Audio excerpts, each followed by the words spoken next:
I'm Aryeh Schwartz along with Rachel Galligan, and welcome to the Winsidr Show, where it's all about the W. Drafted in the first round of the 2005 WNBA draft, our next guest went on to solidify herself as a defensive star, winning a ring with the Seattle Storm in 2010. Soon after retirement, following the 2019 season, she joined the Las Vegas Aces as an assistant coach. Now at the helm of her own ship, we welcome our next guest, Atlanta Dream head coach Tanisha Wright.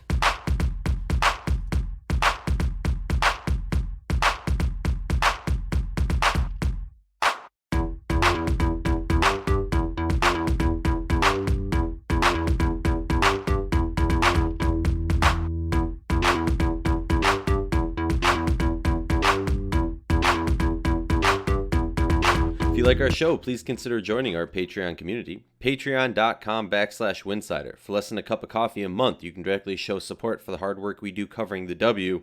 And don't forget to see our amazing staff's written content over at winsidr.com. That's winsidr.com. And remember, downloading the episode makes our stats look better and allows us to continue doing this important work.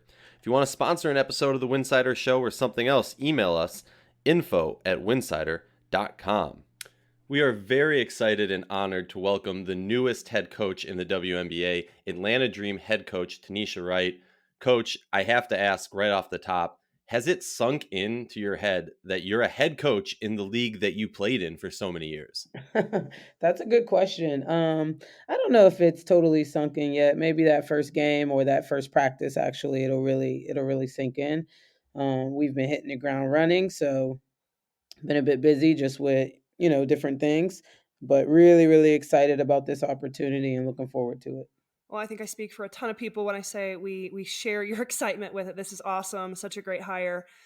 Figured it was just a matter of time at this point, but we have a lot to talk about with a dream. But I kind of want to talk about you and how you even got to this point. You kind of went from blurring the lines of player/coach while still in the league with your time at Charlotte, and then solely as an assistant with the Aces. What was that kind of period of time like for you, going back and forth as player and coaching collegiately, and then going and sitting on the bench with the Aces? How did that kind of shape your view of the game? It really was just a learning period for me, to be honest with you. It was a time for me to be able to really grow and start to see the game a little bit differently because coaches and players obviously have different perspectives and different POVs of the game. So to be able to sit back and see it from a coaching perspective obviously allowed me to be a better player in those last few years. And it gives me just a different aspect of understanding what's going on and understanding the game. So it was just a growth period. And so I was able to take that and really bring it back to both sides, to Charlotte as an assistant coach and then to the league as a player. Well, and I want to talk about that perspective because you have so many of them, which I think is so valuable. And you've been involved in the league since 2005. We could talk a lot about how the league has changed and how it's grown and the excitement surrounding it. But in terms of style of play, how have you seen the style of play and I guess overall league just change since that time? Well, the league is just constantly changing. I think it's really good for our league. It's really healthy. And that's what we want to see, mostly because of the caliber of players. I mean, the players that you see coming through our league day in, day out, they're more athletic, more skilled, like all these different things and all these different aspects that's happening. And so I've definitely seen it grow and change from when I was a player till now. And I just think that that's just the upside of our league, and hopefully it continues to trend that way. And then obviously, I mean, my God, I have 1,000 questions about Atlanta in general. It, clearly a hot topic for months now. But in my opinion, extremely exciting. And I think that there's a lot we can talk about and unpack here. But for you personally, why Atlanta? What was it about this franchise that's appealing to you? Obviously, this is a place that's undergone obscene amount of change and hmm attention the last year. But what is it about the Dream and Atlanta in particular that you felt like you could come in there and leave your mark? Well, to be honest with you, ownership and the different things that they are willing to do. Obviously, Atlanta is a great city. When you talk about sports, Atlanta has a great culture, added with sports and lifestyle and all these different things. And then you add the ownership group into that piece and them taking over and really wanting to build this thing out the right way. No pun intended in that, right? Wanting it to be a model franchise, and really Yep. wanting to show that women's sports can just be included in just sports. It doesn't have to be women's sports. It can just be sports, and show that that's capable by providing the resources and different things to make that happen. So that was a huge piece of it, obviously. And then just the opportunity um, to bring that excitement back to Atlanta. When Atlanta first came Mm. into this league, it was a place where people wanted to visit, people wanted to go, and I think that the city deserves that, the community deserves that, the players definitely deserve that, and I want to be a part of that and being able to do I love that, and I love that pun also. It took me a second. For, like, a split second, I was like, "Wait, oh, well done." So let's talk about staff, and to start off, your relationship with Dan Potover. I mean, both of you coming from Vegas, I'm sure you had some sort of relationship as an assistant coach, and he was, the GM, but I'm curious, kind of moving into this role, talk to us a little bit about that dynamic. Well, I've been saying too many nice things about Dan over these last few over these last few weeks. But the truth of the matter is they're all true. Dan, first and foremost, is an amazing human being. Just a great guy, down to earth, sensible, somebody you can talk to, just very easy to be able to work with. And that is what makes it super special. Obviously, I've known Dan since 2015 as a player. My interactions with him, 2 years as a player. Um, and 2 years now as assistant coach, but maintained a great relationship and a great rapport with Dan. So to be able to move now from Vegas to Atlanta and have that relationship continue, I think is really special. And there's a comfort level, right? There's a comfort level between us that we trust one another, Of and course. that we work really, really well together. So I'm really looking forward to that. To be honest, knowing Dan was coming on board, it eased my tension just a lot more, just because I know he's somebody that wants to see me succeed, and vice versa. I want to Mhm. see him succeed as well. So we have that going with one another. I gotta say, in my mind, I know it didn't happen like this, but in my mind, both of you are flying over from Vegas, sitting in first class, like just running through, checking off everything you're gonna do, just game planning and scheming to take No, over the W. no. I mean, that would have been, I guess, in the perfect world, but that is not the way that it happened. Well, let's continue talking about your staff. I'll just give you the opportunity right now. If you want to just break the internet and break some news on who's joining your staff, go for it right now. But on a very serious note, like, what type of skill sets are you looking for people to join your staff? Because I think it's such an underrated aspect. Everyone talks about the coaches, specifically the head coach, Yeah. and what they do with the players. But I think it's a very key aspect what assistant coaches you have, who you surround yourself with to make not only you but the team better.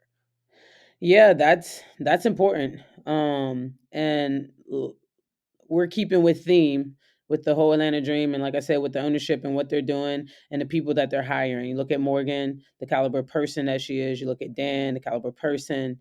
Darius moving into that exec role. Myself, like, first and foremost, we're looking for high character people. Hmm. I'm looking for high character people. You know what I mean? You want to build a new identity and rebuild a team. You got to surround yourself by the right people, Sure. good people. And so that's first and foremost. And then secondly, just competitive people, people who want to win. You know what I mean? And are willing to do that. I don't say at all costs, but are willing to put in the work, Sure. right? To Yep. do that, to make the Atlanta Dream a successful franchise.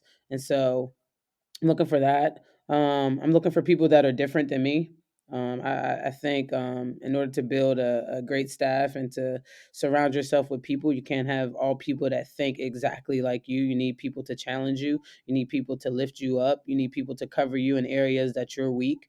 I don't assume that I know everything, and so therefore, my job is to go out and find people who know more than me. Mm. Yeah. You know what I mean? Yeah. Who know more than me, and are willing bring that to the table, regardless of my stature as a head coach.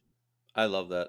I mean, I just think that's the type of mindset you need as a head coach. But enough hyping you up, right? I Thanks. gotta pick into your mind a little bit more. Let's talk about you as a player and what you envision for this team. I mean, as a player, at least me personally, I thought you as a defensive stalwart. Like Mhm. you were that player that you did not want to go up against on if I was on offense, but I mean, whatever. I wouldn't be able to It's do all anything good. anyways. So no, I don't have a God. shot. It's Whatever. all good.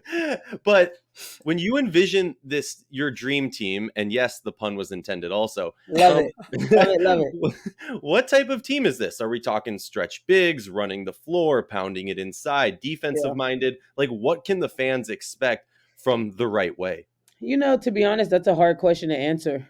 We have four people currently on roster right now, and so I think building out our roster is going to be super important. I don't want to sit here and say, "Hey, we're going to look like this, and we're going to do this, this, and that." That doesn't fit our needs, or if it doesn't fit what we have, then we have to be able to adapt and adjust, right? And so I think being able to get a roster in place first and foremost, and then deciding, okay, what does this roster look like, and what is going to best suit us, how, you know what I mean, how are we going to play in terms of on the court that's going to best suit us in terms of playing style. But in terms of the intangibles, we're going to be a team that's going to be competitive. um, I want a smart basketball team. I want a hard-working basketball team. I want a tough-minded basketball team. I think those are all characteristics that I embodied as a player, and I hope to pass on to younger players, or the players that I'm going to be coaching. So those are definitely things that I want to find in players that we bring to the dream. I have to imagine. Well, first of all, you must have seen my show notes because that was our next question to talk about. But I have to imagine like that was something that appealed for for you to come to this team. For sure. Just seeing like you have the ability. A lot of teams you go there. There's Mhm. X, five players on contract, four of them guaranteed or protected, whatever term you want to use, and Yeah. it can hamper a new GM and a new head coach really fulfilling their vision.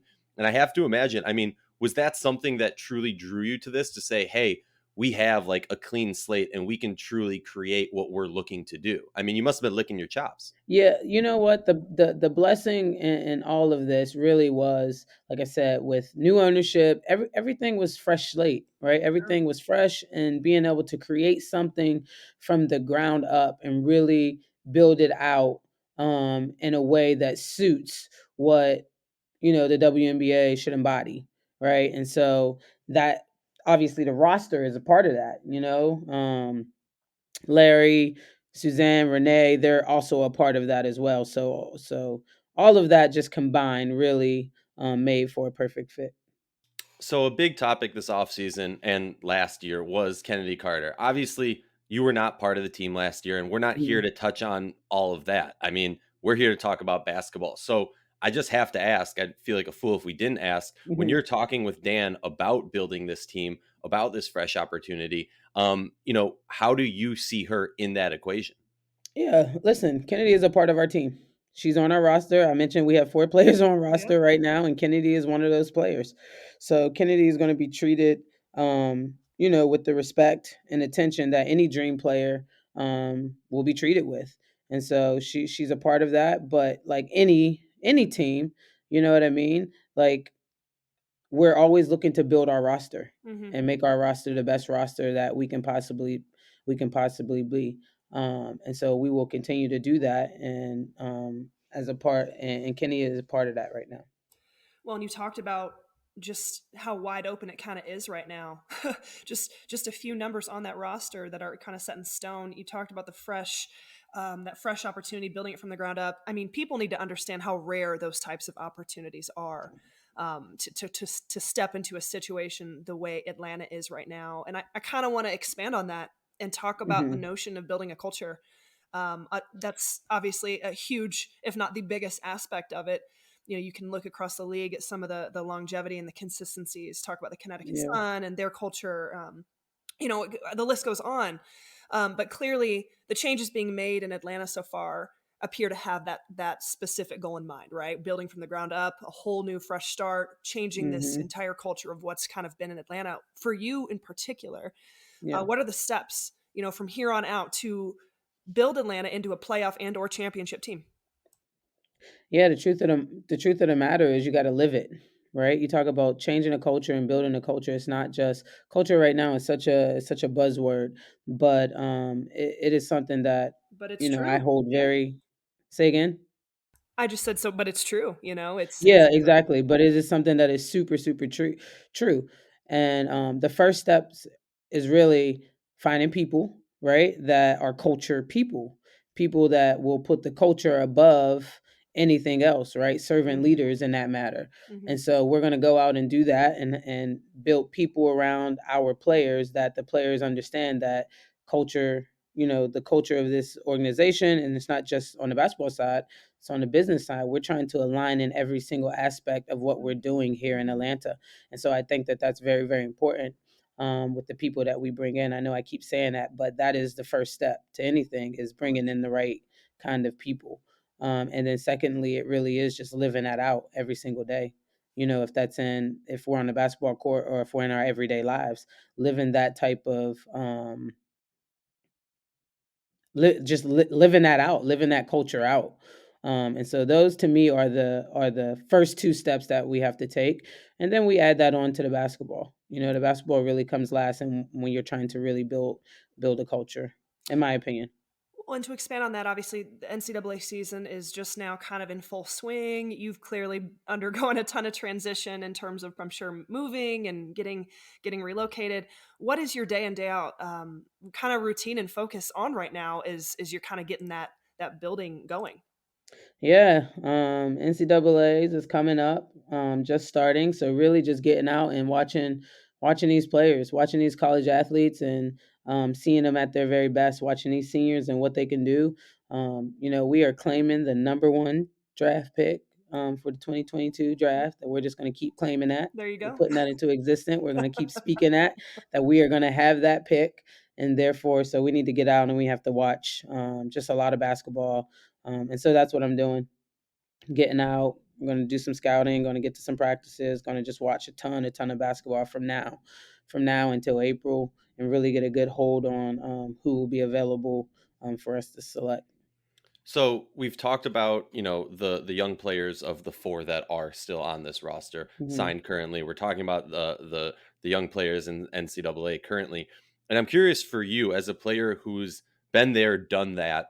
And I don't mean that in the cliche sense. Like, you won overseas titles, right? I believe, according to your Wikipedia page, you won a Polish league, an Israeli league title. I know sometimes those things are out of date, but I'm always Yeah. very curious about this because there's a lot of, the great and the horrible of overseas basketball, right? There's that negatives where the injuries, the tired legs, players coming late to Mhm. training camp, so on and so forth. But then there's the other side, right? Money. Everyone knows about the money, but also the maturing and the growth of your game overseas. So I'm kind of curious for you as a player and as a coach who's been there, done that, kind of Yeah. what is your mindset on the overseas game? Because you do have some truly up and coming stars who hopefully, or maybe not hopefully, would be overseas growing their game.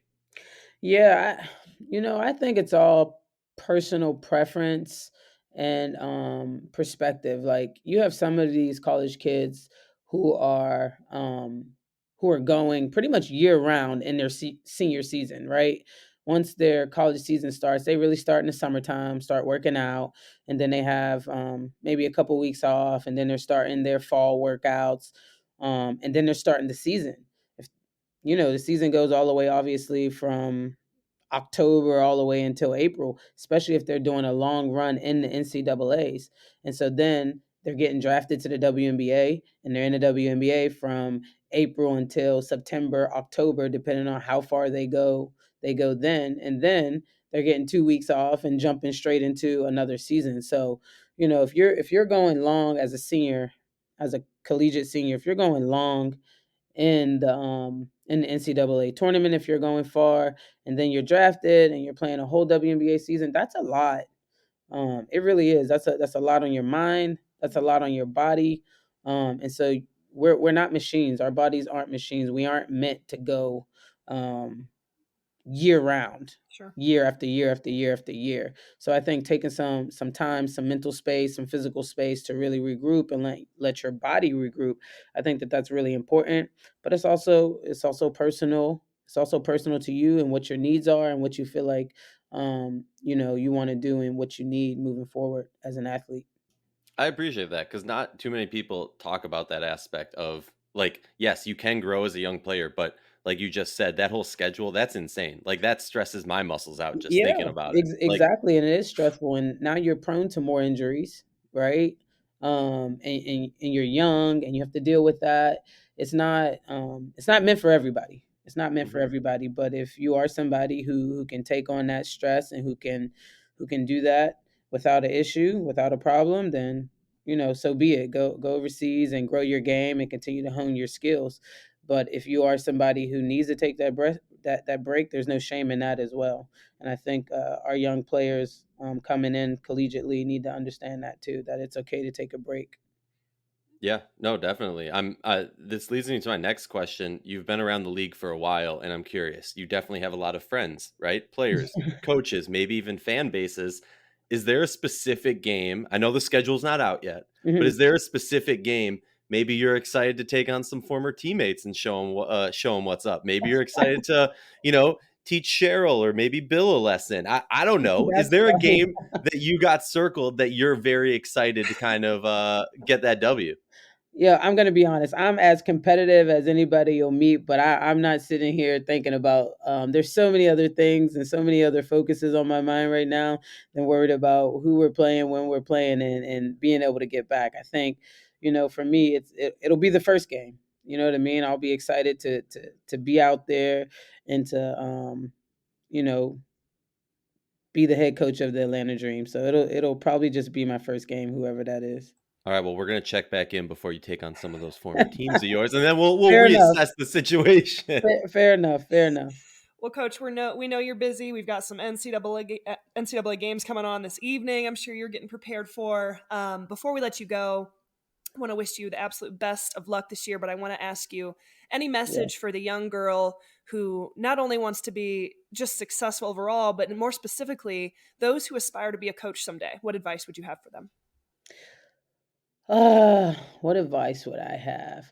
I think I think continue to grow and continue to learn the game. If you, especially if you aspire to be a coach, immerse yourself in the game. Watch basketball. I find a lot, younger kids don't watch a ton of basketball, especially being a coach at the collegiate level. Like Amen. our girls just, they just didn't watch enough basketball. Right. I'm like, like you need to watch basketball. I'm not saying it does. You can't be interested in other things. You should be interested in other things, and you should pursue other things. But if you love this game, immerse yourself in the game. Put in the time, put in the energy, put in the effort to really grow your game, not just physically but mentally as well. So Coach, thank you so much for your time. We really appreciate it. I know you're busy. Thank you so much, and we'll definitely have you back on. If you'll join us again, we're yeah, gonna no check in problem. with you again. Thank you The so much. check-in. We'll call it We the got check-in. yeah, we'll call it the check-in, But thank you so much, seriously, and have a Fair great enough. weekend. No problem. Thanks for having me. You guys enjoy the weekend as well.